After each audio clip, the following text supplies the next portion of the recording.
This first episode of Crashed While Loading in 2021 is brought to you by all the people that thought, for some reason, this year would be better than 2020. Oh my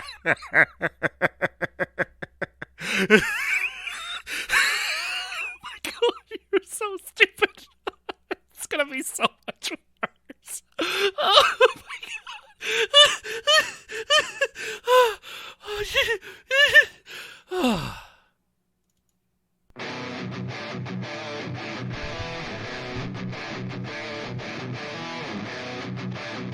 This is Crashed While Loading, the fusion of entertainment and information. Hello there. Weekly updates and opinions on video games, You were almost a Jill sandwich. You're right. movies, I'm about to do to you what Limp Bizkit did to music in the late 90s. TV shows, This is the way. This is the way. and so much more. JJ, what do you want to do tonight? Off. We need to go on a quick adventure. Oh, well, hello there, everybody, and the internet in general. Sorry, I'm already off, distracted messing with the controller off screen. Welcome to Crash While Loading. This is the 16th episode. I am your host, Ashton Phoenix, and with me today is Ashton Phoenix. Hello. Ashton Phoenix. Hi. Ashton Phoenix. Oh, dubiously. And Ashton Phoenix. Hello again. It's basically just me. There's a pretty good reason for this now. I'm lazy. Yeah, I just didn't want to bother with the other people anymore. I'm just tired of looking at. No, actually, it has more to do with Crash While Loading is more of a. It's kind of just a passion project for me, and thanks. I don't know if anyone else is crazy and noticed this, but things are hectic and hard to do. As, for example, I'm recording this on a Monday, which I happen to be off on because I work for the post office, and it is Martin Luther King Jr. Day. The Jr. is very important because nobody cares about his dad, apparently. I don't know why. I'm sure he was a great guy. He raised a pretty good son. But besides that, I'm usually still going to try to do this on like a Saturday or Sunday, but with a grandson and kids and life in general, and Yunfei is here, and Ericus, which both of you, welcome, in the chat, not like live on here with me. I don't always know if I'm going to be able to schedule something and then keep it. It's been really difficult, and it's been kind of a struggle, which is why there hasn't been an episode since like this beginning of December, or I can't even remember. It's been a month and a half, basically. So it's largely just for ease to do, and to be frank, like podcast-wise, it does terrible. I mean, I actually think more people will listen to it right now live than will probably download it later. So, if you want to get it out there, feel free to let other people know that there's a thing out there. In fact, RPMMO Radio gets more downloads, and it hasn't done something since September, not last year, but 2019. It gets more downloads on a monthly basis than this does. So that had a lot to do with it. I just like to talk video games and stuff like that, and I kind of want to do it weekly. And to do it weekly and also get everybody together is kind of a pain in my butt. I'm sure a lot of people will be already tuning out because it's just one guy rambling into a microphone and looking at a camera occasionally when he remembers it's there and tries not to pick his nose live on the stream. What? Anyway. So, yeah. But no, just having everybody. I mean, Sib's still around, but she's busy too. She does a lot of working out. She ran, I don't know, like I think 45 miles yesterday for fun. That's what she does. And I'm sure sometimes we'll still have other people on, guests and things like that, especially if some big stuff comes up, which has actually happened with the Game Awards and all the stuff that came out of that, which we'll all be going over, as well as all the things I've been playing and watching, including, let's see, Immortals Fenyx Rising, finished it, Cyberpunk 2077, working on it. I mean, I've got like 76 hours into it, so I guess it's okay. I mean, mildly. I've still not finished it. Things like WandaVision came out. We watched movies, Unhinged. Finally got to Cobra Kai. So getting at all of that stuff, and I'll let you know what I think of that. And some of it's good. Some of it's... Yeah, I usually don't watch anything if I don't feel like it's really good most of the time, to be honest with you. But sometimes it's good, not great. So that has a lot to do with it. And mostly it's just I'm happy to waste my time, but I hate wasting other people's time. And if I tell people, like, if we usually did the show at 4, but for something came up or we weren't able to do it, I hate making it so that I have to cancel something, and if people scheduled around showing up for that, I feel bad. It's like, hey, yeah, oh yeah, sure, we could. I mean, not right now. In a normal world a year ago, they could have been like, oh, well, we could have gone to the movies or been watching or playing something else. But no, we waited around because we had this scheduled at 4 o'clock with Ashen, and now he has to bail because his dog has a liver transplant operation that came up all of a sudden. As an example, it doesn't. Hold on, drinking. Yeah, didn't choke on that. That was good. It doesn't actually come up that often. I don't even know if Sib would want me saying this, but our dog Spanky, he does have a severe alcoholism problem. He drinks a lot, and frankly, we're worried about him. Sometimes he pees blood. We got him on the doggy liver transplant list. It's not looking good, though. He is still drinking, which is, of course, something they don't want you to be doing while you're on the doggy liver transplant list. So we're hopeful. We got him in line for one of those cloned sheep livers, which are both very useful in dogs and delicious in haggis. So we'll keep you abreast of that. What was I talking about? Oh, yeah, you can expect a lot of this. I'm going to go on a lot of tangents because I have the mind of a 4-year-old and a hamster on a wheel that goes in both directions, but only the two. Distracted and not distracted. So, yeah, anyway, keeping it just to myself for now. I'll let you know when we're going to go live like I did today. Twitch.tv/CrashWhileLoading. Click on the little Discord button if you want the latest updates. Also, what do they say on the YouTube? So smash that subscribe button. I hate saying that, but it is useful because it lets you know what's going on.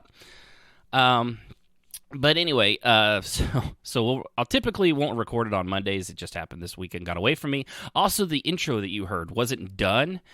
Again, laziest guy in podcasting. So that was kind of a big hurdle because I didn't want to use the same intro because I like to do different intros every year. Why? Because I hate myself. That's why. That's pretty much all there is to it. Typically, though, it'll happen Saturday, Sunday, maybe even occasionally on a Friday if there's nothing going on. Then I'll upload it on Monday, which will be today. So as soon as I get done here, I'll upload this. And if you're listening to it on Tuesday, you're welcome. You had no idea what was going on.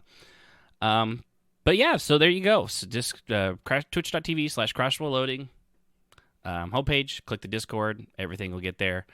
As for the show itself, not a lot is going to change. I'm still going to try to keep it funny. I pretend to be funny. I like things. I have opinions. I watch a lot of movies. Quote unquote, I watch a lot of movies. It is, 2021, and we watched Wonder Woman. And I didn't even put that in here as movies we watched. See, yeah, I need to start writing this crap down as I'm doing these things. So I'll have to add that to the list of crap I will forget to talk about because it's not written down here. Hold on, let me see here. Movies, Mayhem, Unhinged, WandaVision. Yep, okay, so yeah, I'm going to have to add Wonder Woman 84. I'll just have to go off the cuff on that one. So anyway. Yeah, that's going to be fun. It was a movie. It was... They tried. Anyway, so I got opinions. You'll get all that. You'll get some of the reviews on things. Like I've actually got a pretty good wrote out review for Immortals: Phoenix Rising. Oh, I'm pretty quiet. I'll probably have to fix that in post. Thank you, Yunfei. Let's see if maybe that helps if I get a little closer. Yeah, I haven't done this in a month and a half, so there's no telling what Windows update screwed up all of the settings, I'm sure, because I'm maxed out on, what's this called, Streamlabs. So, yeah, that figures. That helped. Oh, good. So it's just my mic discipline still sucks. That's good to know. But yeah, so one thing I will try to avoid, I'm not going to avoid it entirely because, frankly, you can't, is politics. I'm not going to really, I'm still going to make fun of, burped in the mic, politicians. Joe Biden can't make a coherent sentence if he was on don'tmakeacoherentsentence.com. Trump, he's not going anywhere. I don't care how many times they ban him from something. He's still going to stick around. He's still going to be there. He's going to be the best at what he does, which is being very, very quiet on all of social media. He's the quietest. He's the best quietest. He's the most quietest. Believe me. And there's always stuff to make fun of him, especially if when they dip into the realms of tech and things like that. But for the most part, I'm just tired of these all of them. I'm tired of all of them. I'm tired. You know what I'm tired of? People. Stop being people. Just stop it. Just be better. Be like Ericus. Ericus is Canadian. They're not actually people, but they're good. They have a new Xbox controller called the Canadian Tuxedo, which I don't understand if this is a Canadian thing that apparently jeans are considered tuxedo material in Canada. I will say it was a pretty friggin' cool looking controller. If you haven't seen that, Google Xbox Canadian Tuxedo controller. It's got little belt loops on the top part. It's got tiny little denim pockets on the control handles. I don't know, maybe our resident Canadian can inform me why it's called a Canadian Tuxedo. I honestly would have thought that would be more of a redneck tuxedo kind of a thing because, denim seems more rednecky. I'm not really sure. So, yeah, I don't know. But, just tired of all of it. The back and forth, the no one's listening to each other. One side ignores one set of riots but gets upset at another, and one side hates one set of riots and then gets mad at that they do a riot, and it's just tiring. It's just exhausting. So I'm going to do my best to try to avoid that stuff outside of, obviously, that little spiel there. So getting into things, let's start with something fun. Dead Scotty. Right? That sounds like fun. Who doesn't love talking about dead Scotty? I just thought I thought it was actually really, really cool. James Doohan, who played Scotty on Star Trek. I cannot do it, Captain. I've gotten so fat I can't reach the dilithium crystals anymore. Oh, we're all gonna explode. Kind of a thing. I don't know why he sounds like Shrek, but let's go with it. He was actually smuggled, his ashes, well, not all of him, because you don't smuggle a giant 300-pound man onto a space shuttle, but his ashes, much more compact. They smuggled him on to the International Space Station and pretty much scattered him out in space, kind of. I thought that was cool. It says here his family were very pleased that the Ashless made it up there, but we're all disappointed we didn't get to talk about it publicly for so long. Now enough time has passed that we can, because they literally had to smuggle him on there, and they weren't supposed to. When they say smuggle, it was like, yeah, no, this is someone's... just shove this under the freeze-dried ice cream. What is that? More freeze-dried ice cream. Yeah, this is back in 2008, so we're in 2020. This is 12 years ago. 12 years, and we're just now finding out about this. But they stuck him up there, scattered him, I guess blew him out an airlock, which seems a very Star Trek way to go, kind of. But I thought that was so cool. I love the I love the Star Treks. I haven't watched like the new seasons of Discovery. Wow, the newest season of Discovery. I think I watched the first two, but not after they just fucked off to the future or whatever was going on. Or Picard.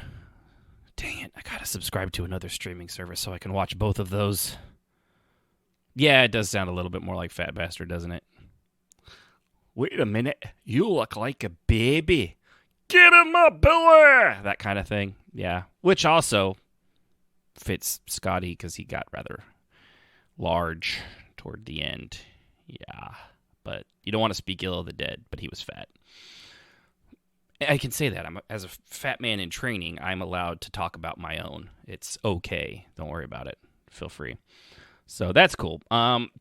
Moving on to... I'm going to try to do this in like reverse order of shit that happened a long time ago, like a month and a half ago, to more recently, because we've got the Game Awards that came out, and then we have all the way up until things like Lucasfilm Games. And no more EA exclusivity with Star Wars and other stuff, which is awesome. So let's go ahead and hit the Game Awards. I know this is old news, but maybe not everybody keeps up with it. To the surprise of, I think, a lot of people that actually hated The Last of Us Part 2, The Last of Us Part 2 pretty much took the cake.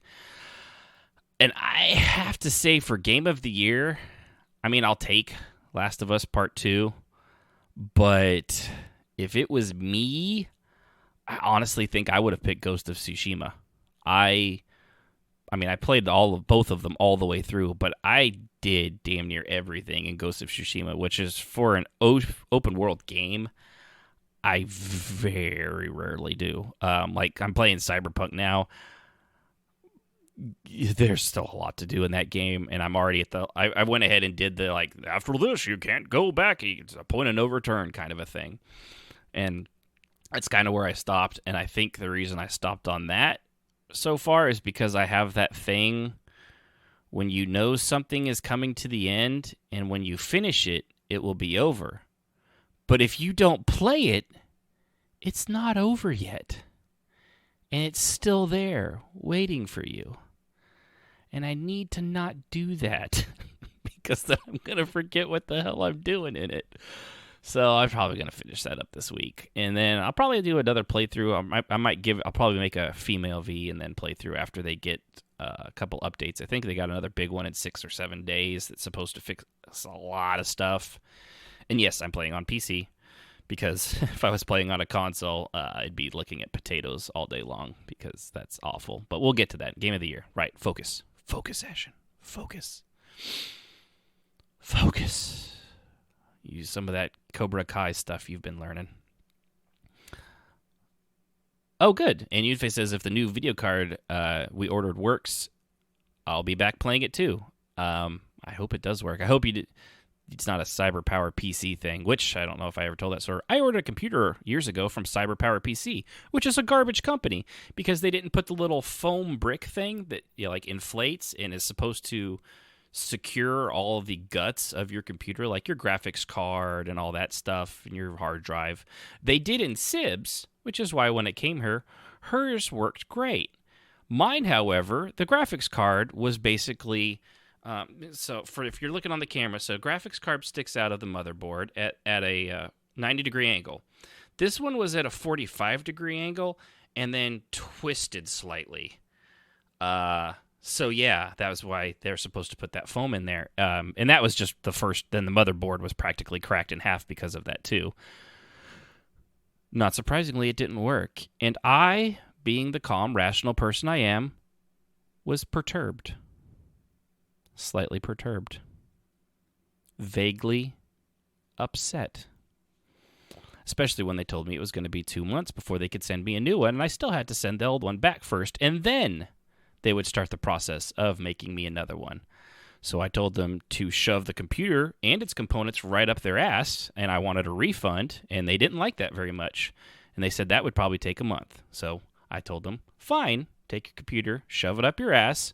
It's already halfway twisted, so you can twist it a little further, make it nice and tight, so it's a good, clean fit. Yeah, I'm not a fan of that company. Yeah, and it did take them a month to get me my $1,600 refund on whatever it was. And I forget where I went with. It's Avatar PCs or something like that. Not because of the movie or The Last Airbender. It just happened to be another gaming company that actually did good, and it's a good computer. And I like it, and I've upgraded it several times. But I hope you don't have that experience, Yunfei. That's what I'm saying. So yeah, the game of the year was Animal Crossing, Doom, Final Fantasy VII Remake, which honestly I don't think even deserved to be on there. I mean, it was a good game, but I don't know. And Hades would have been my one of my other choices. That'd have been a hard between Last of Us, Tsushima, and Hades. Oof. That was tough. Best game direction, Last of Us Part 2. Yeah, I mean, they made some bold decisions in that, so I can go that. Best narrative. Narrative-wise, the Naughty Dog's hard to beat, I gotta say. Even Ghost of Tsushima, the narrative was really, really good, but whether you agree with the decisions they made or not. Best direction, art direction, Ghost of Tsushima. See, and I actually would have given that one to Ghost as well. I completely agree with that. The others were Final Fantasy Hades, Ori Will of the Wisps, which I played part of the first one. I don't do those Metroidvania games very well. I always think I'm going to enjoy them. And Yunfei will probably hate me a little bit more, but the one with the little skull guy and the little needle girl, like, I really tried to like it, and I want to like it, and I love the art, and the gameplay's smooth, but I cannot stick with a Metroidvania to save my life. Hollow Knight, thank you.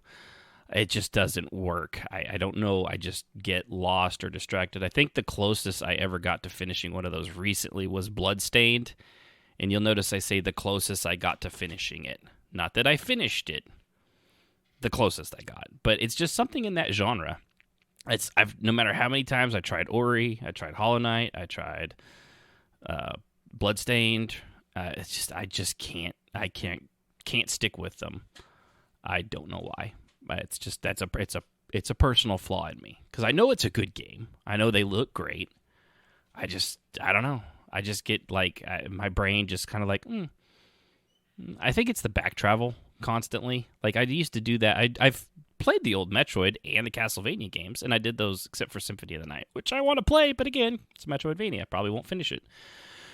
But like Super Metroid and stuff like that, I finished those games. I actually did back in the day, but that was also like you had a game, and that was the only game you had for the next 6 months. So that's what else were you going to do, other than go play Legend of Zelda, Link's Awakening, or not Link's Awakening, Link to the Past for the 4th or 5th time, which I did. Best score, Final Fantasy VII Remake. I mean, it's not even really fair. It's Nobuo Uematsu versus anybody else.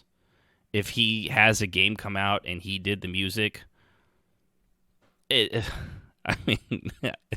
don't get me wrong, Hades, fantastic music. Love the soundtrack. Last of Us, love. I can't remember. I'm going to butcher his name. Gustavo Santaolalla. Santiola. And Mac Quayle, like Dan Quayle, but Mac. They're not Nobuo Uematsu. I mean, there's just, you can't compete with that guy. He's like John Williams level brilliance, and honestly, I'm going to put him above John Williams. I know that might be sacrilege, and I'm a Star Wars guy.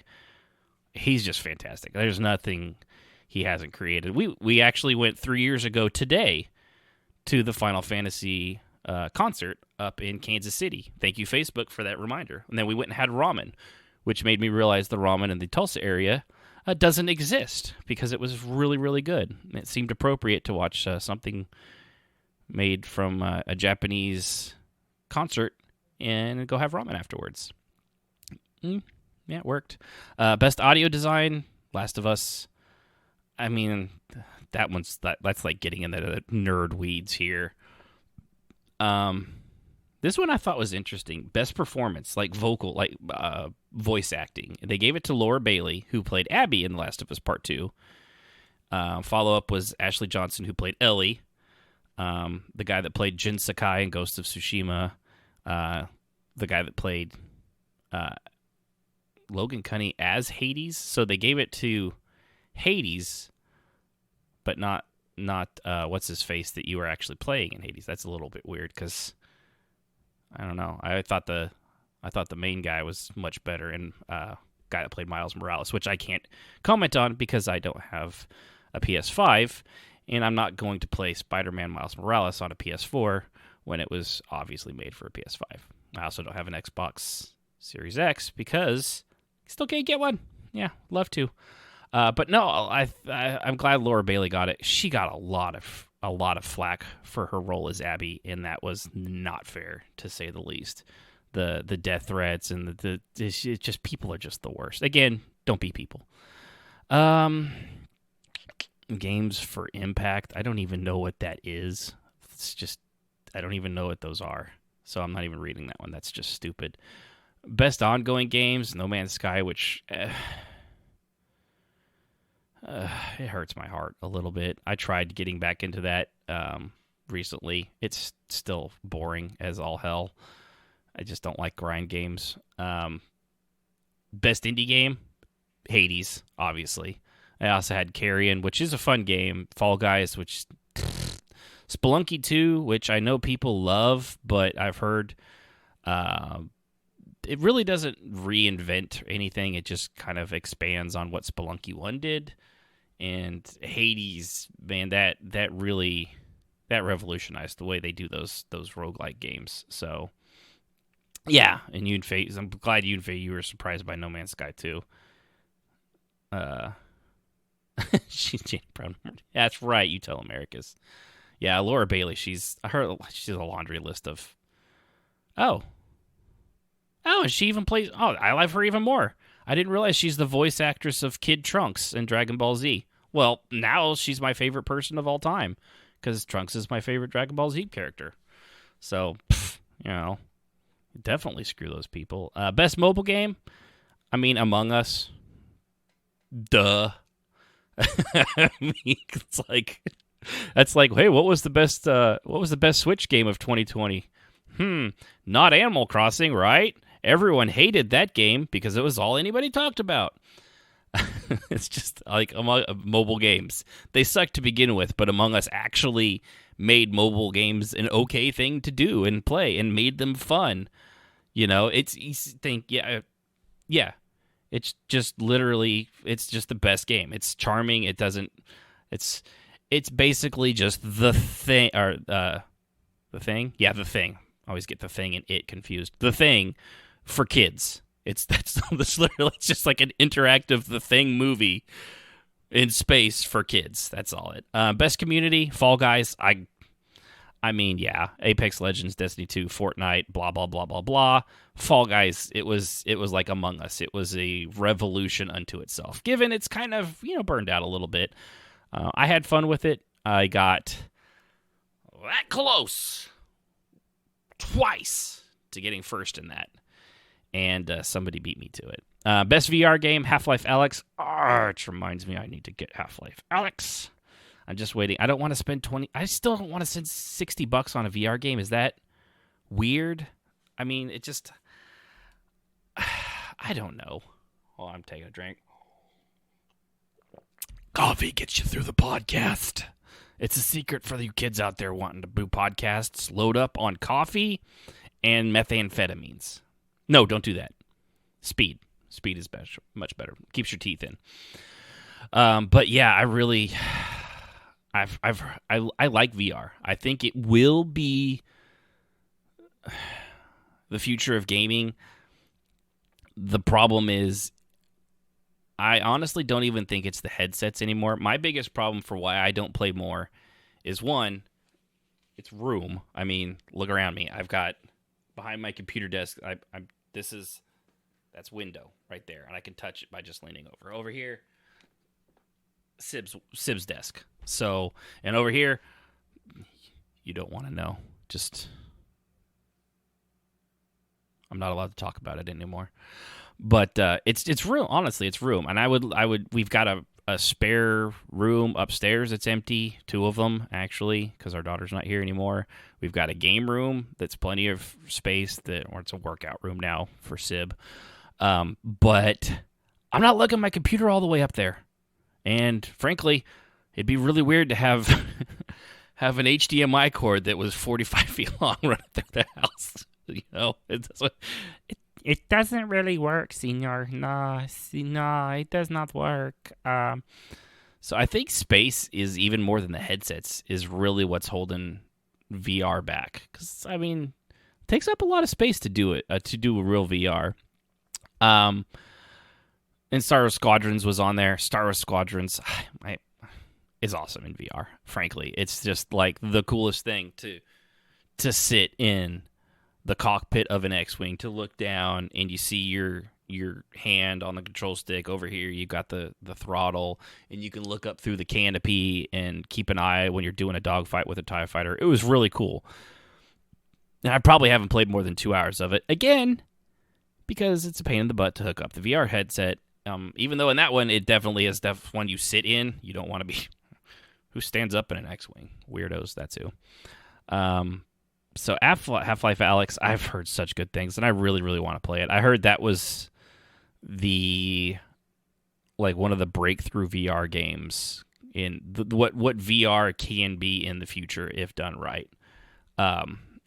Excuse me. My ear itches after a while. But beyond that, let's see. Best action game, Hades, well deserved. Best action adventure, Last of Us Part 2. Best role playing, Final Fantasy VII Remake, which shows you how they have Genshin Impact. Persona 5, Royal, Wasteland 3. I've played a lot of those. Yeah, I guess Final Fantasy probably is their best fighting game.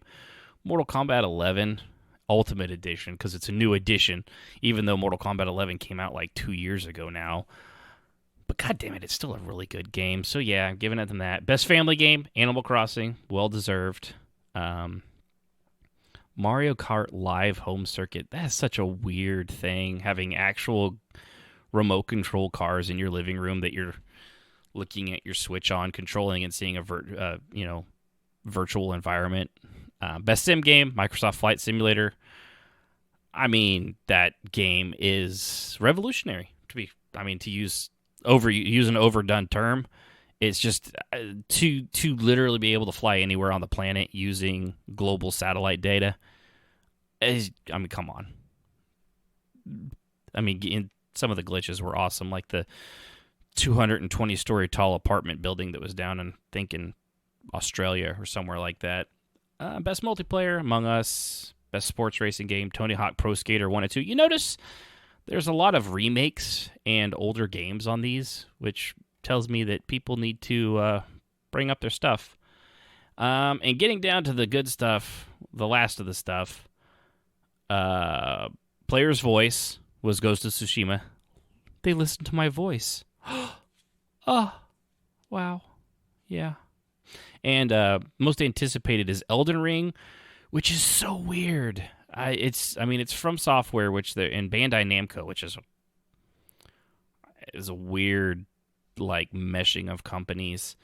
But that's the one by George R.R. Martin, who's writing it, and I forget the other people involved in it now. That's From Software, so the people that do the From Software stuff. I don't know what the excitement is for this. The trailer looks cool, and I'm interested, but I think I'm far more excited for God of War 2, the sequel to God of War 1, for those of you great at math like I am, and Resident Evil The Village, or Resident Evil 8, and the Breath of the Wild sequel.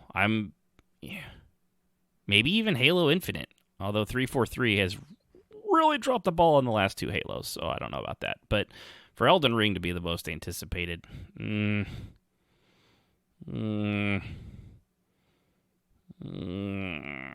sure, why not? And then there's esports stuff, which I'm not getting into that because there's esports.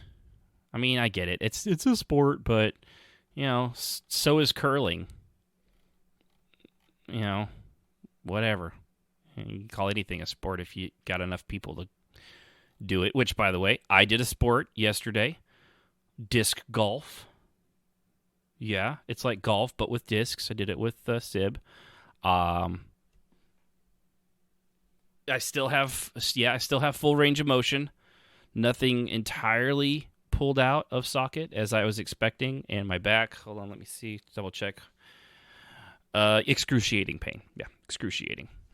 No, it actually wasn't so bad. But it was fun. I actually had a good time. We never have done it before, so it was a 9-hole golf course, and I think we were somewhere in the low 200s on scores, which I don't know if people know this, but just like in golf, in disc golf, the higher the score, the better you're doing.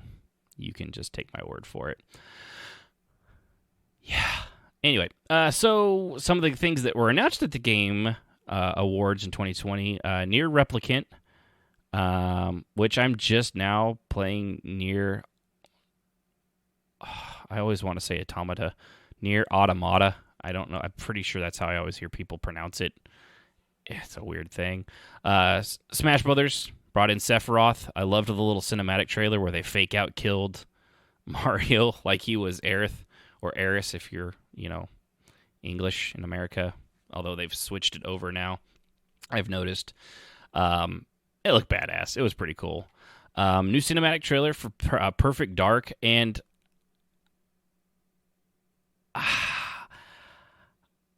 I tried playing Perfect Dark back when it came out, and I'm a huge GoldenEye kid. I mean, that was the real first-person shooter kind of thing. I mean, yeah, we Doom and stuff like that, yeah, but that was pretty limited access on PCs and stuff. That was back in the late 90s, and we didn't have things like the AOLs weren't even around yet, and people didn't do the ASL, which stood for age, sex, and location, because that's not a creepy thing to ask for back then. Everybody was just like, oh yeah, here's my home address. Come find me. So this, I just didn't get into it. It was a very slow-paced game, which these days I really like. Back then, not as much. So I'm kind of excited to see if they do something good, and it looks like they got Joanna Dark back.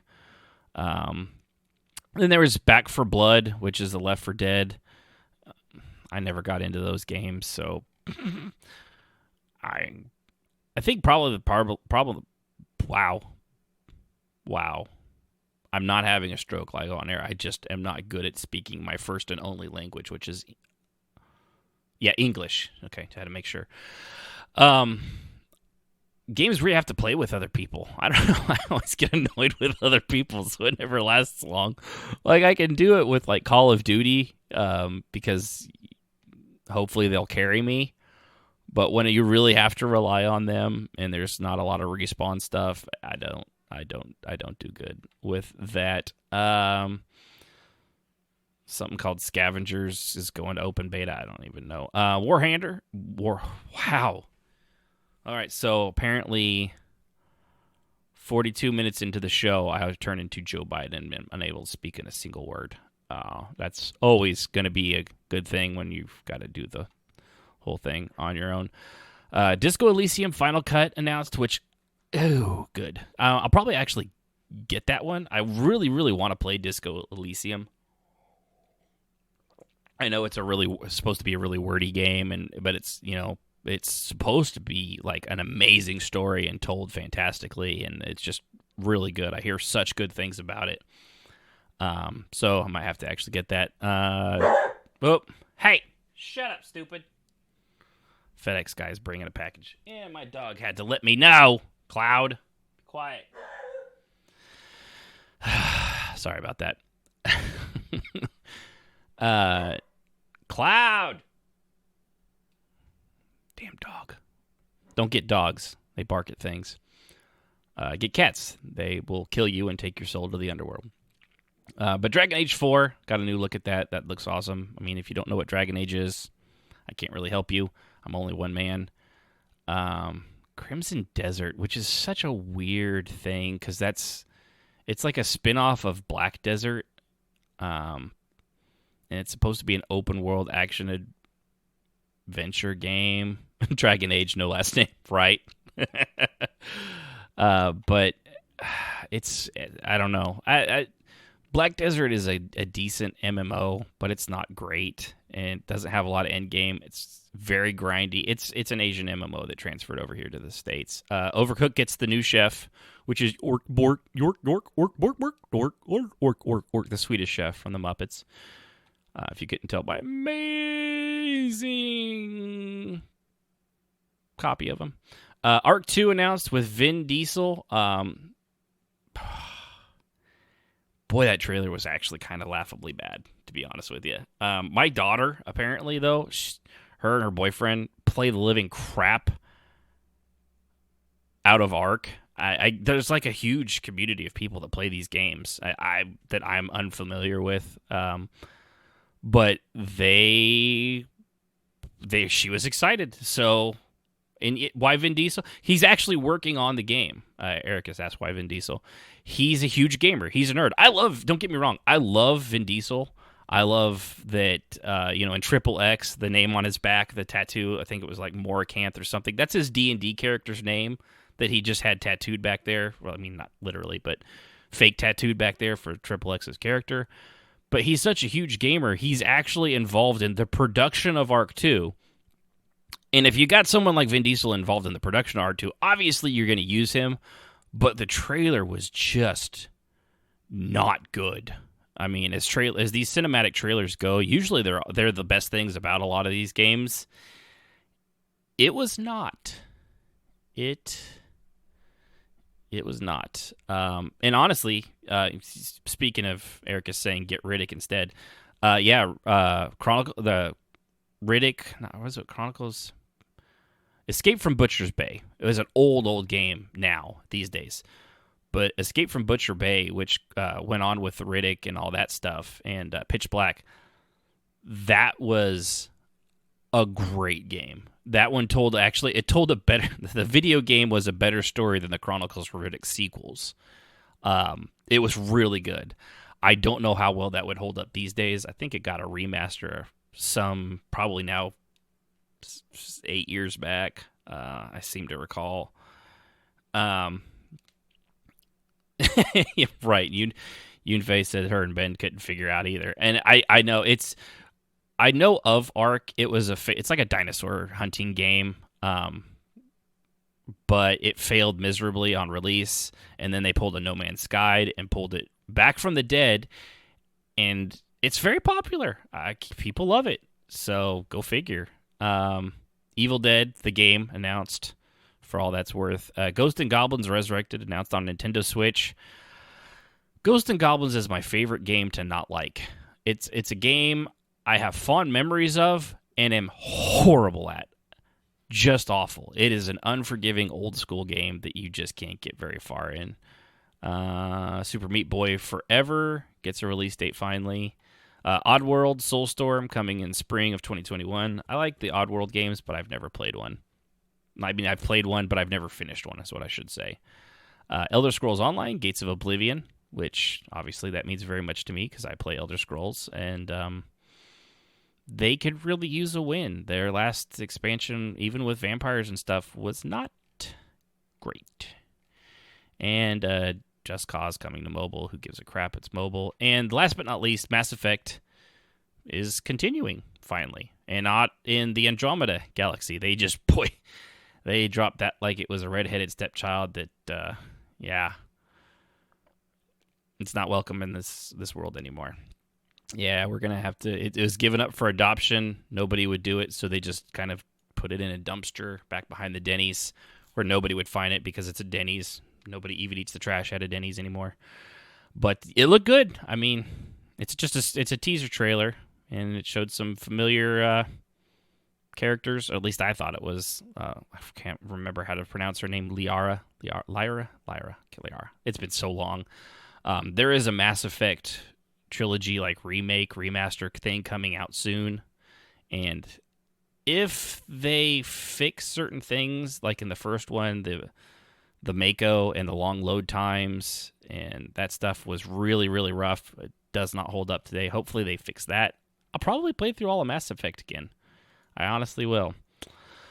So, wow, that took way longer than I thought. So apparently this will be easier than I had expected it to be. Going on with the news and kind of catching up today, something I thought was really great, the announcement of Lucasfilm's games, which meant one thing and one thing only that was extremely important. And I cannot emphasize this enough, how important the announcement of this was. EA is no longer exclusively making Star Wars games. Just stop. Breathe it in. Breathe it in. The era, the decade is over. I know a lot of us were worried that they would re-up that contract.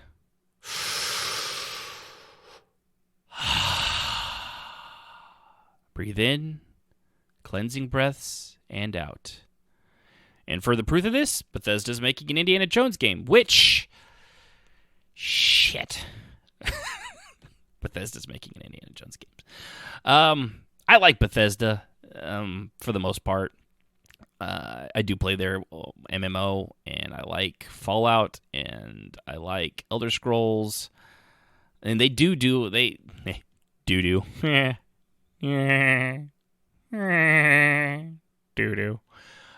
They do have a lot of really good studios and things like that, and they do a lot of great things. So actually, I think Indiana Jones will be in fine hands, as long as it's not by the same people that do Fallout 4 or Fallout 76 or the last expansion in Elder Scrolls Online. Other than that, it's in great hands. And just seeing, Turok, Dinosaur Hunter. Fucking great game, Ericus. I knew I liked you for a reason, even if you were Canadian. I love that game. So good back in the day. Looks like garbage now. You've watched an old video of that first Turok game on the 64. Yikes, that's not good. But it was fantastic back then. But I just like the EA exclusivity because they've ignored it. Like Indiana Jones, they've had the rights apparently to all the Indiana Jones, the Grim Fandangos, all these things that Lucasfilm Games back in the day did, and they've just ignored it. And what they focused on was Star Wars, and they focused on that poorly. I mean, to the point where the globe as a whole was like, hey, I think loot boxes are gambling. And who brought that to us? EA with Battlefront 2. Not even Battlefront 1. No, they barely got away with that one. But Battlefront 2, no, worldwide. They screwed that up for everybody, which technically we should be thanking them because it's an awful practice and not a great way to do it. But still, so I just think this is the best news because with Lucasfilm Games, now they can do, I think what made Disney do this, and this is, I have nothing to back this up. Not like reading conspiracy theories online, but now I wonder if there are ones like this. I think what happened was Disney saw what Respawn Entertainment did with Star Wars Fallen Order, which was not a game EA wanted them to make. They basically EA tried, from what I understand, they kind of fought them on it. In fact, if I remember the story correctly, and if you're out there listening, all two of you, and that one kid in Idaho that will listen to it on the podcast later, by the way, thanks, Derek. I appreciate you listening. I'm just kidding. I have no idea if there's a kid named Derek in Idaho. I just assume there probably has to be at least one. He's a potato farmer. His long heritage of Irish ancestry coming back from the old world back in 1854 with his great-great-great-great-grandpappy, who survived the potato famine, but has now carried on the legacy of making amazing baked potatoes from the potato farm that they own. Just a little backstory on Derek, who I don't even sure exists. Respawn did such a great thing with that if I remember the sales pitch, Respawn went to EA, or they were supposed to make a game, and EA had told them they wanted them to make a game without Jedi, which is weird because that game's entirely focused on Jedi, isn't it? Yeah, well, they went ahead and did the thing that they wanted to do anyway, and then pitched it to them as that, and EA was so impressed, they're like, well, that's not what we wanted you to do, but all right, we'll go ahead and greenlight it. So they greenlit it, and that's how we got Jedi, Fallen Order, Star Wars Fallen Order. And that's just a fantastic game. I actually kind of, if I get a next-gen console, especially I think it's on Xbox Game Pass, which is the best thing in the world. I think it's on Game Pass now, and I will probably play through that again on a next-gen console whenever I get my hands on one of those. So I think thanks to that test of like, okay, well, we'll go ahead and let it go because Disney's really breathing down our necks, and frankly, we need anybody else's phone do this randomly. It just, I'm sitting here talking, and for some reason, this stupid Bixby bullshit on my phone just wakes up all on its own and starts pushing like every button on my goddamn screen. It drives me crazy. Not that I'm distracted. So Respawn did what they wanted to do. Disney's breathing down EA's neck, and Disney sees what can happen when another company, not EA, does something Star Wars, and it was good. And I think that probably actually, if they weren't already leaning towards not giving EA exclusivity back to with Disney, then that probably put the final nail in the coffin. And I, for one, salute them for it, because that is the best thing that can happen to Star Wars. We need more and better Star Wars games. And they did announce already with that, and it was an open world Star Wars game. I don't know by who. I don't know any of the details, but they did say that somebody was going to be making.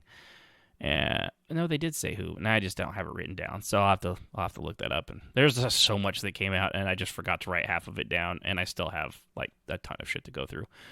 But we're coming up on the hour mark. I want to try to keep it to an hour. This one might go long, just because. It's like a month and a half's worth of stuff to catch up on.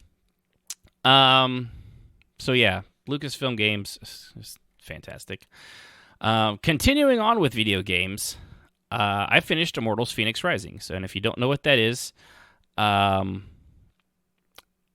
it's basically Breath of the Wild made by... And I think the last episode, when I started playing this, I kept saying it was EA. It's Ubisoft. I think you can understand why I exchanged the two. I mean, they're kind of the same company in a lot of ways than the way they do stuff.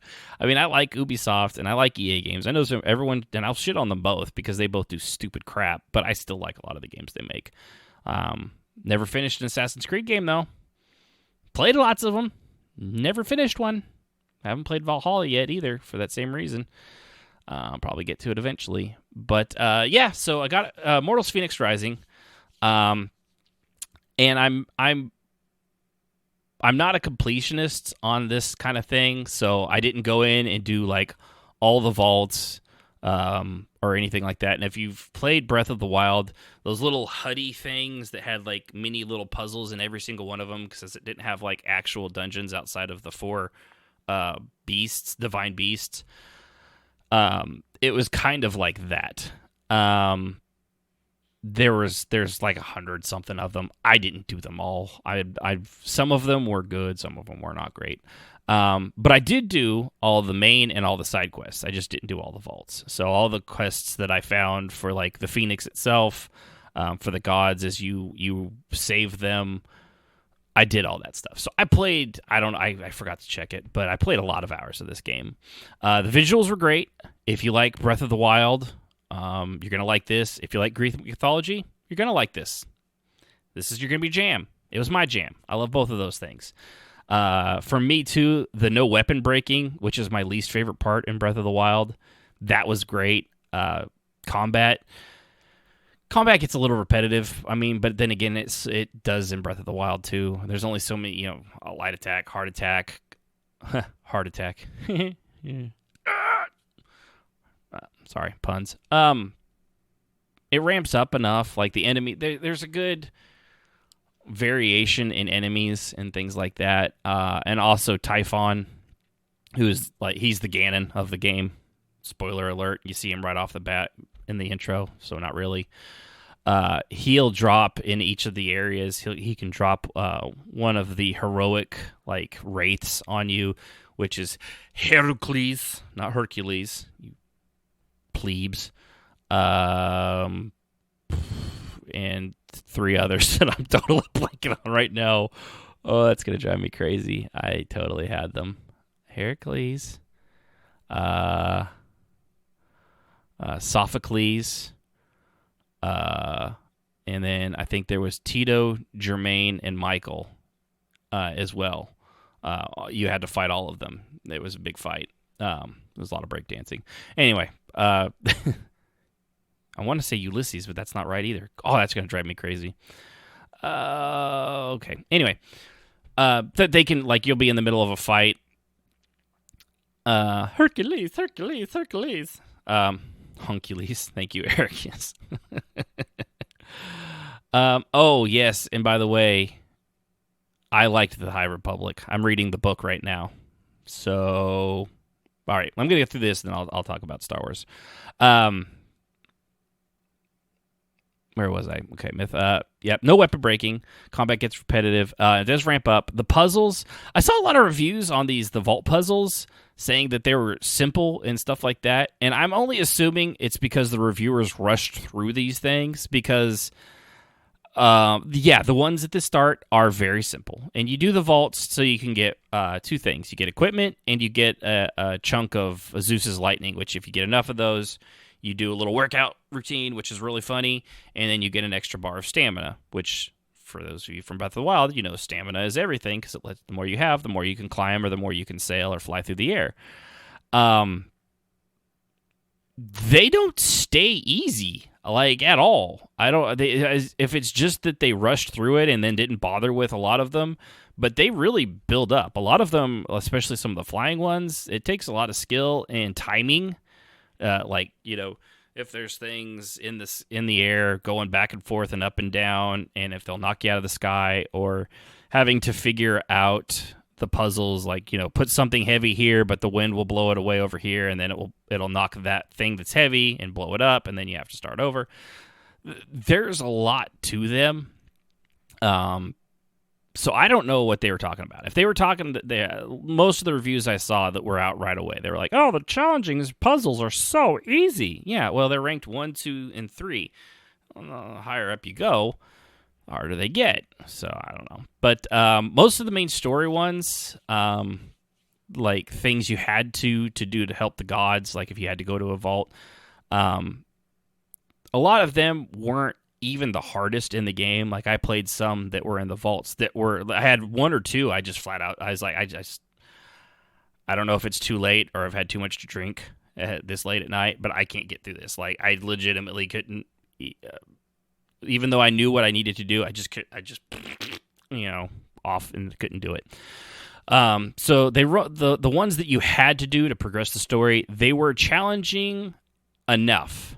Still simple, since the game would, come to a screeching halt and you'd be like, well, this is fun. I'm not going to play this anymore because I can't get past that.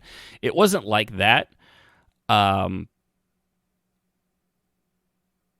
They were a fun challenge. Like once you figure, you could puzzle it out and you're like, oh, okay, that's great. Many of them, a lot of them did take me to task. Like it legitimately took me some time to figure out some of the 2 and 3 star ones, or they weren't star, but 3 Typhon icons, whatever you want to call it.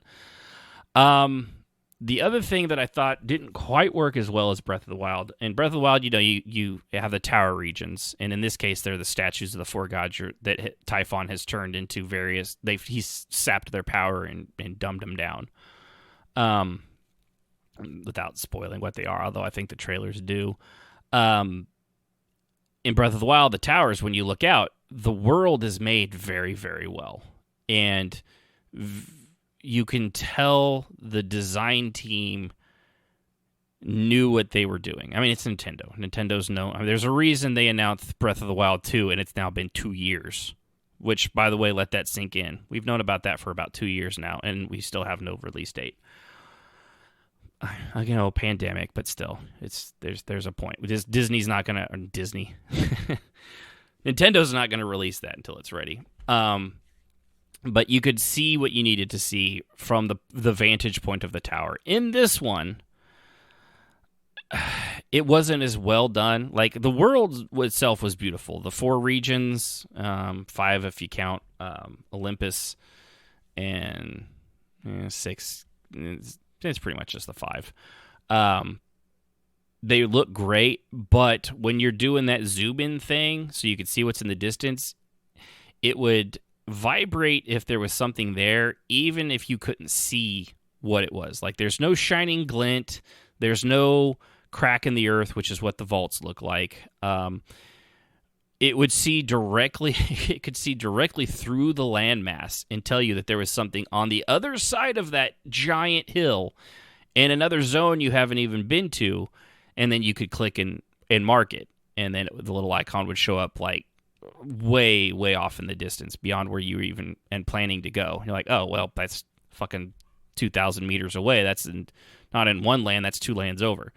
So it saw through the world terrain itself. It didn't really matter that you being high up helped, but it legitimately, I feel like you could have just done it anywhere that you were high up, and it made no difference at all.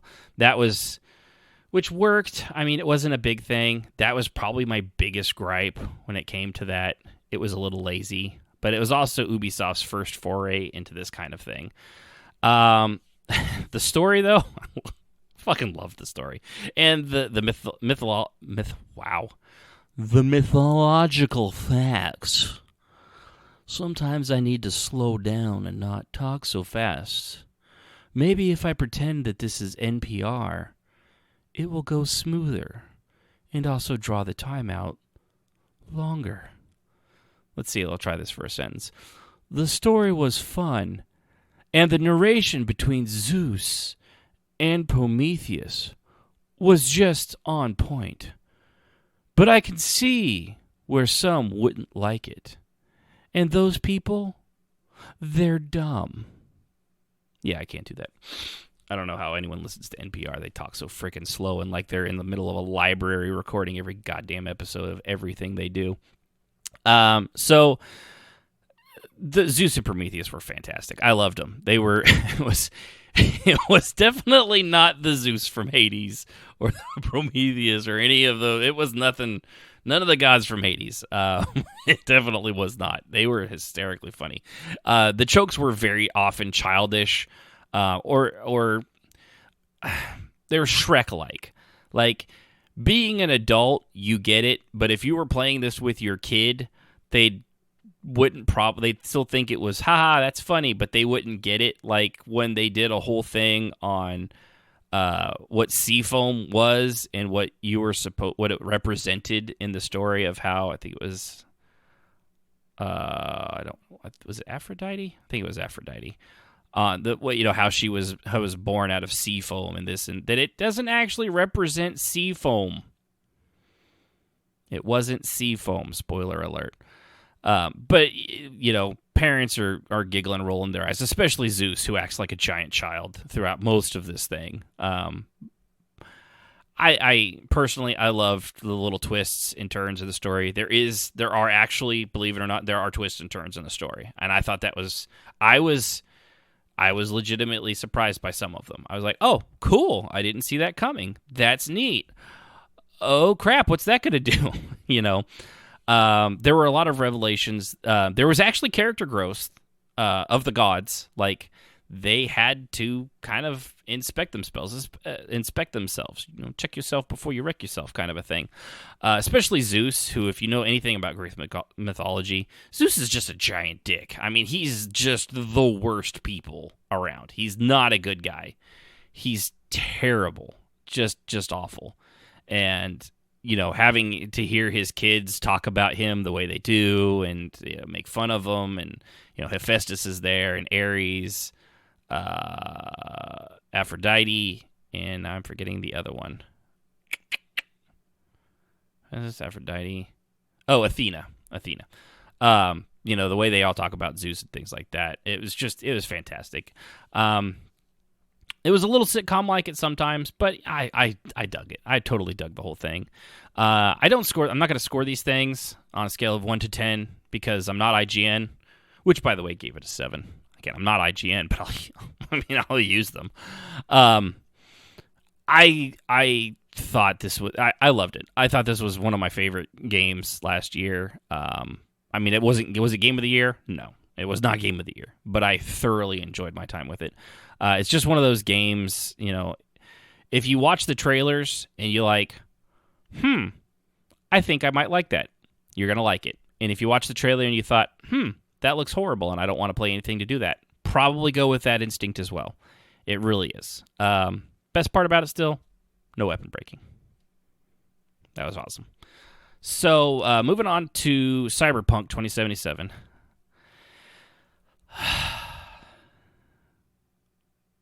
I didn't even write down anything. I'll just tell you what I wrote down in my notes here. Cyberpunk 2077. Well, shit. That's all I wrote.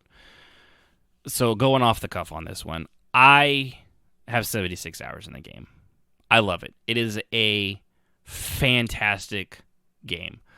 It's the stories, the characters in it, the world itself is a living, breathing... Night City is a living, breathing thing. Now, it's also a living, breathing thing that will have people standing in a T-pose, or if you jump up on a curb, they'll rush like you're shooting a rocket launcher out of them and dive for cover. So it's not a perfect world, but it is beautiful, and it does exist.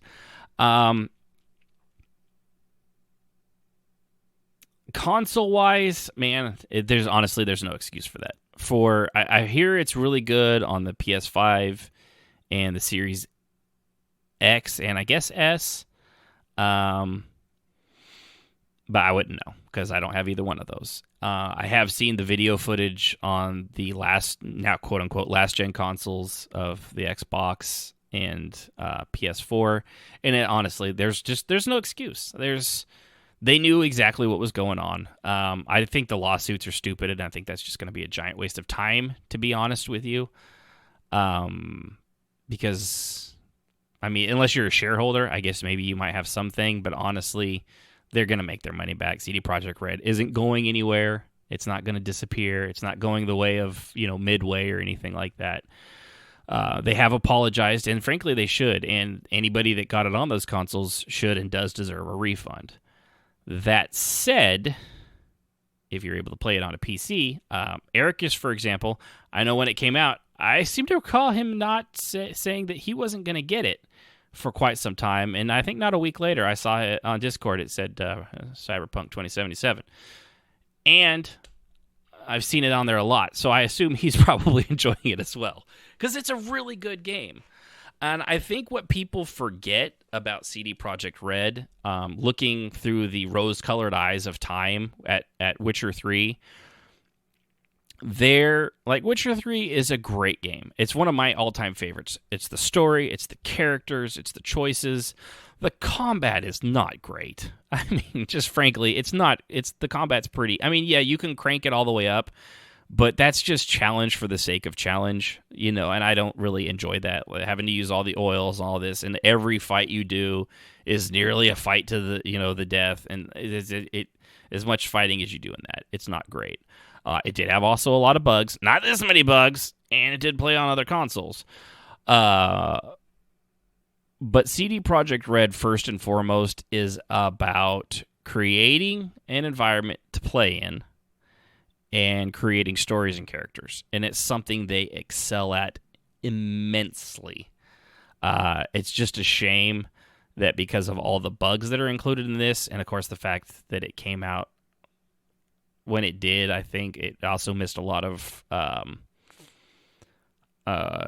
Game of the Year kind of things and awards and all that stuff because it came out so late. I think December 10th, if I remember right now. And most things are already picked out by, the Game Awards, their shit was already well picked out well before that, I'm sure. But because of the bugs, I understand it. It probably doesn't deserve a lot of awards. It may do it for the characters and the writing and story stuff, but yeah, they screwed up. They made a huge mistake, and it's a shame because it is a fantastic game. And I mean, if you look at a lot of people that get to play it, Yunfei, before a graphics card killed itself, but I assume actually by trying to play Cyberpunk 2077 is like, no, I can't do, and then hung itself. I know Jay, Jazz's husband. I've seen him. He's playing it constantly too. Everybody I see that gets the game, at least on PC, they play the living shit out of it, and they love it. Yes, there are funny bugs, and there are certain things that screw up, and they did have stuff where, the 8 megabyte save thing, but they fixed that very, very, very quickly relative to other things. So that that was kind of a scary thing, especially if that happened to you. It would suck to lose that much data and have to play through that again, or a lot of people probably wouldn't. I know for me, I think on this game I would play through it again, honestly. If that happened to me on like an Assassin's Creed game, like I got halfway through and my game corrupted, I'd be like, yeah, fuck it, I'm not playing this anymore, because I'm not that invested in Assassin's Creed. I am invested in Cyberpunk. So it's just, it is a shame. It really is a great game. I'm at the point of no return. I've actually gone past that point. I'm in like the end game, where there's only one of. I've seen 6s of futures, and I will only get to see one of them. I know it's not quite as dramatic as Doctor Strange's, 14 million possible futures. Only one comes out with them winning, but we'll see what I get. I'll let you know when that happens, and which brings me to something real quick. I will do spoilers on this show eventually, or at times. I'll always save spoiler talk for the end of the show. So if you don't want to be spoiled, like if I get to the Cyberpunk ending and I want to talk about that, I'll wait till the last part of the show before we sign off. I don't know how long that will be, but I will always save spoilers till the end. That way I don't have to be like, all right, well, skip ahead 1 hour and 45 minutes into this to get past the spoiler talk. I'm not going to do that. But I also don't want to spoil things for people unless it's been out for a long time, in which case you're on your own. So Cyberpunk, again, love it. I'm looking forward to finishing it probably this week. I actually took tomorrow off because working at the post office the day after Martin Luther King Jr. Day is horrible. I don't know why. It's just, I think everything else is open except for banks and the government, and everybody's still sending mail and packages, and it is one of the worst days to deliver after a holiday. Honestly, I would rather work after Thanksgiving or Christmas, which you would think would be awful. Not so much. Not compared to Martin Luther King. So I'll probably play that tomorrow. Moving on from video games that I've played, sort of. Let's go with TV shows. Cobra Kai. Sib and I finally watched it. It's on Netflix. There's 3 seasons, 10 episodes a season, 30 minutes an episode. So roughly 15 hours worth of TV show. So we started it on a Friday, and we finished the whole thing by Sunday. Last weekend, over three days, we watched the entire thing. So we hated it, obviously. It was not good, and nobody should watch that show. No, I'm kidding. It was just nostalgic. I mean, everything you could have wanted. I didn't know I wanted a show like that. I loved The Karate Kid. One of my first movie memories. This is going to date me so bad. I was little, though. I mean, like 5 or 6. So my grandma took me to see a double feature of Karate Kid Part 2. This is the part that's really going to get you. And Howard the Duck. Both of which I love. I actually love Howard the Duck. It's a horrible movie. I understand that now as an adult, but I loved it as a kid, and now I still love it as an adult. And it's awful. I get it. It's okay. I'm allowed to like horrible things.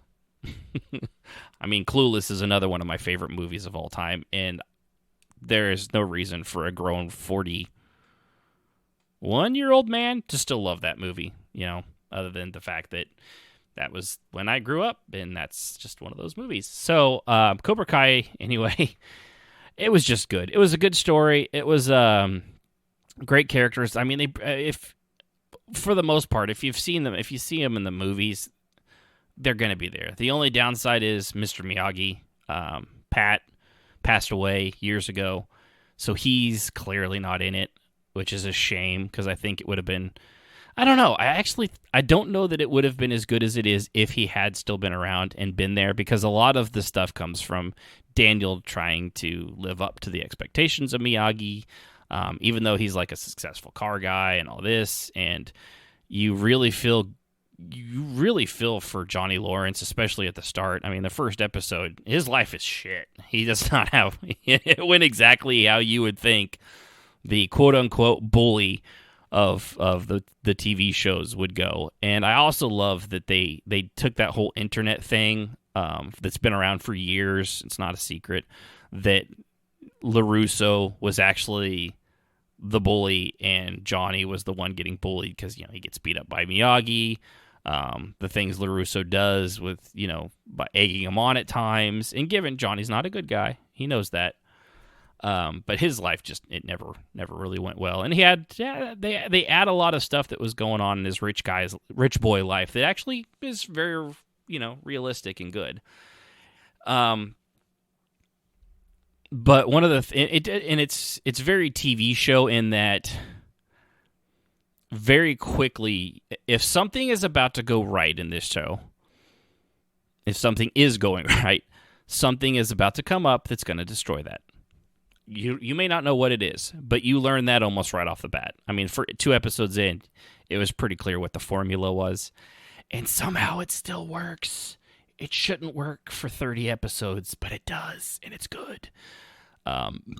Especially since, not to mention, the first 2 seasons were YouTube originals. Sony produced them, but they came out on YouTube before Netflix bought it out and did the 3rd season. And there's already a 4th, and I think they said they maybe have up to 5 before they end it.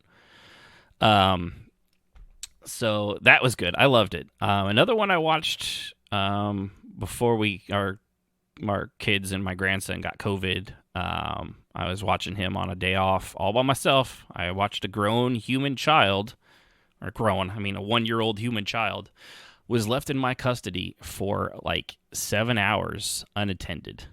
And he's still around. I'm very proud of that. But little dude basically passed out on top of me. And I watched pretty much all of Queen's Gambit, which is a show about chess. Didn't know I wanted that. Yeah. But it was good. I liked I didn't understand half of the chess shit they were talking about. They explain it, sort of, but I'm frankly not smart enough to play out games of chess in my head and hold where the pieces are and all that stuff like these really, really smart people do. So I enjoyed it for the characters, like, what's her face? Let's see, I'm trying to remember her. Beth Harmon, played by Anya Taylor-Joy, who has a very unique look, which I find funny because I think she's very pretty in a very odd alien way. And I actually think I read something where she doesn't think she's all that pretty, and she didn't think she'd get where she is because she's got a very unique look with her eyes. They're very alien, oversized anime eyes. She actually probably would fit in with Battle Angel, Alita, very well, and with very minimal CGI.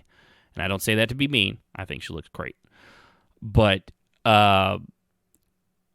she was orphaned. She learns chess, and she gets very good at it. She's very math-oriented, and she gets very famous, and she starts making money off of this stuff. And then it goes into, she's got drug problems coming because she was raised, in the 50s in an orphanage setting. And frankly, the 50s were really good about just throwing drugs at kids to shut them up.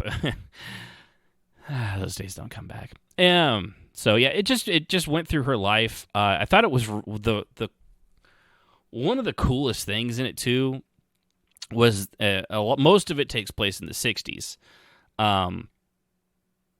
But the places they recreated to look like they brought the look of Vegas back from the 60s, and that was fantastic. It was just so nostalgic looking from all the old photos. I love watching how, this is just a me thing, how places change as time moves on, and Vegas is one where, I mean, it's just a rapid change. All those buildings are basically, they're designed at the beginning when they're put up to be able to be destroyed and brought down. I mean, so that they can be replaced with a newer version, 15 years later, and brought down again 15 years after that. That's just how things are designed in Vegas.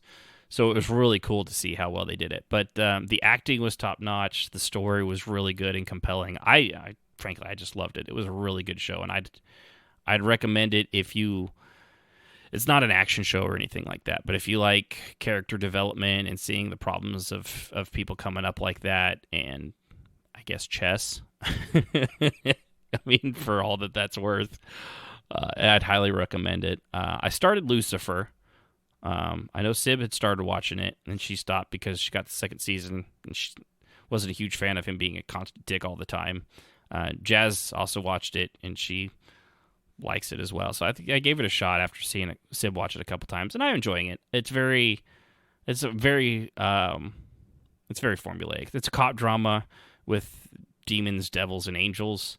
But it's clearly formulaic. It's a little like it's like NCIS meets Buffy the Vampire Slayer. Frankly, I mean, it's a show. It's a thing I watch when I've got nothing else. The Office, finished that before it went to Peacock and swallowed it whole because I'm not willing to pay for Peacock until I don't know that I ever will. If they ever get shows on there that are worth watching, I'll do the thing I do with whatever one Star Trek is on now, where you pay for a month and then you watch what you want, binge it in that month period, and then cancel immediately, like what we used to do with HBO back when Game of Thrones was on. Now we have the HBO Max because apparently it comes with AT&T plan, so we have that. I loved it. The Office was... I can see why everyone loved that show back when it actually was out, and why it was, before it left Netflix, it was constantly trending and one of their most watched shows. And I'm sure now on Peacock, people are probably watching through it all over again. Our son, he, for whatever reason, some years ago, he watched the entire series probably 3 times. It's just, if he was down on the couch, that's what was on. I don't even know if he fully understood what being in Office was even like, but it was always on, and definitely worth everything it gets. I really did love the characters and all that stuff. It did take some hits after Michael Scott left, although I did like, Angela Bassett, Misery Girl, and what's his face from Age of Ultron, and every douche 80s bad guy who I'm totally blanking on now. Anyway, when he was in it, I think it was something California, something like that. I don't know. I forget now. I watched the whole show. I don't remember everything. I'm bad with names. It was worth it. So, yeah, you can tell I'm getting tired. It's been an hour and a half of me talking constantly. Let's see here. We did watch a couple things, movie-wise. I'll get to one last thing. Only 2 episodes of it. WandaVision. It's weird, man. It's really weird. I like that the MCU is trying something totally different. I love the I Love Lucy aesthetic and the Bewitched, I Dream of Jeannie thing in the first 2 episodes. You could, for those of you who don't remember, in Endgame, Vision's dead. He had the Mind Stone ripped out of his skull, and that basically killed him and turned him off. So why he's around, we don't know. We also don't know what happened to her after all that stuff went on.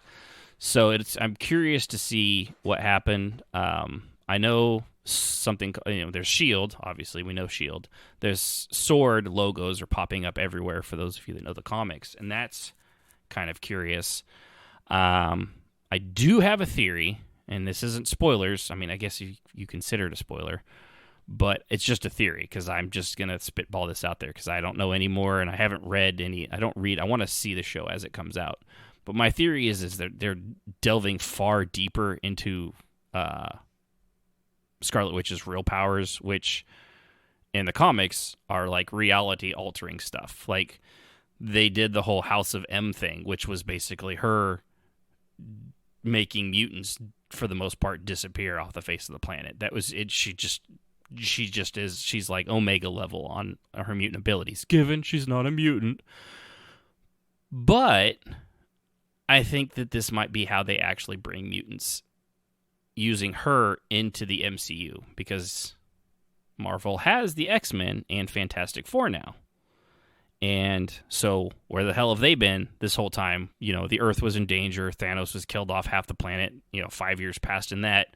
So where the fuck were the X-Men and the Fantastic Four and all these other mutants and things like that? They couldn't have existed yet.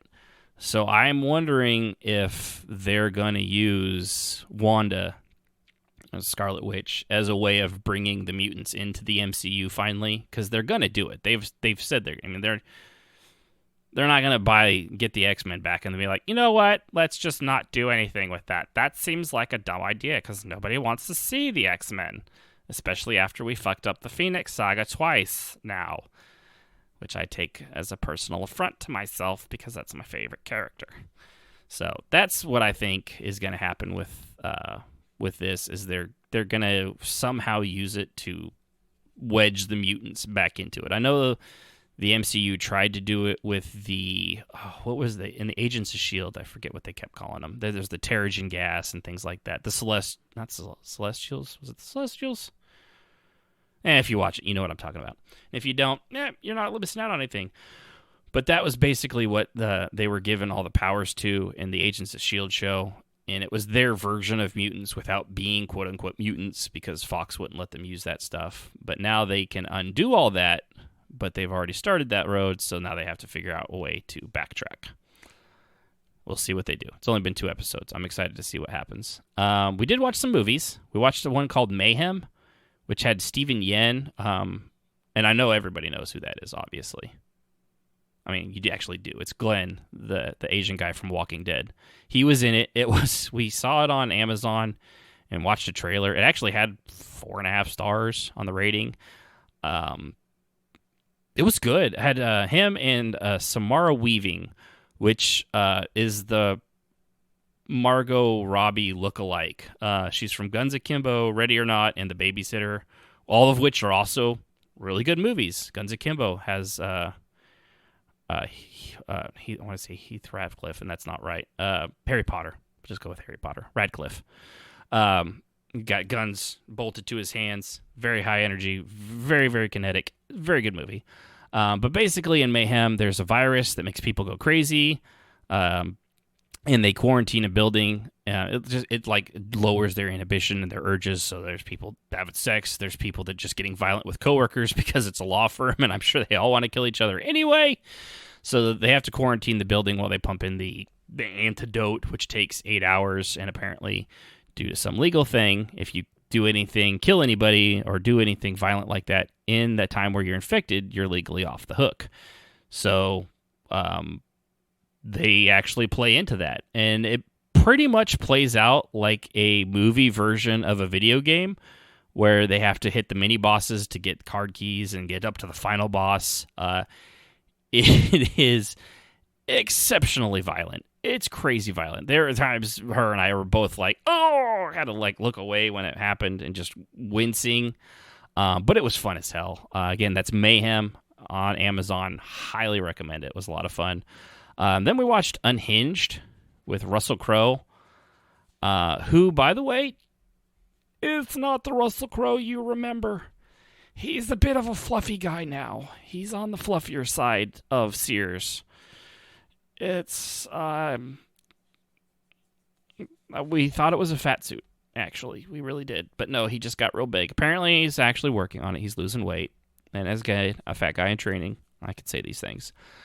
But it was, if you don't know what Unhinged is, it's basically a road rage movie. Guy's having a real bad day. Starts off, he's already wanted for doing something at the very beginning credits. A lady in a rush with her kid, honks at him long and hard, doesn't apologize, and it just gets bad from there. Just turns into this giant road rage thing. It can be a little uncomfortable at times in like a really visceral way. Like in Mayhem, it was extremely visceral and violent, but it was still so over the top that it didn't have that impact. This was, I mean, short of some of the stupid decisions they make at times, which if you made right decisions in a movie, obviously it wouldn't last very long. There were something, it was very unsettling how quickly things got out of hand. It was a lot of fun to watch. It can be a little predictable at some points, again, because they don't do the thing, they do the stupid movie things like, what's the first thing you do? Well, definitely don't call the police. I mean, they do it eventually, but it takes them a little while. But it's best when it's at its visceral moments, and the car chases are definitely something to write home about. So, but yeah, I think that's going to do it for now, because frankly, it's been an hour and a half, and my voice is getting tired, and I don't know that I could keep going. Yeah. Because I don't have, it's different when you're streaming stuff and you're playing video games. You could stop. And then you don't, you're not talking. So, but I'm not doing that right now. So I'm going to go ahead and stop it right there. Appreciate everybody for tuning in. I hope this wasn't too terrible. If it was, hey, you can blame me, because, oops, that is not the outro. That's the outro, which I haven't changed to the new theme song. So we're just going to go with that being the old Husky by the Geek, Leviathan, Final Fantasy XIV theme. But no, appreciate everybody. If you're watching live, if you're listening to the podcast later, remember, try going to iTunes, rate the show. It'll help, because frankly, not a lot of people watching or listening.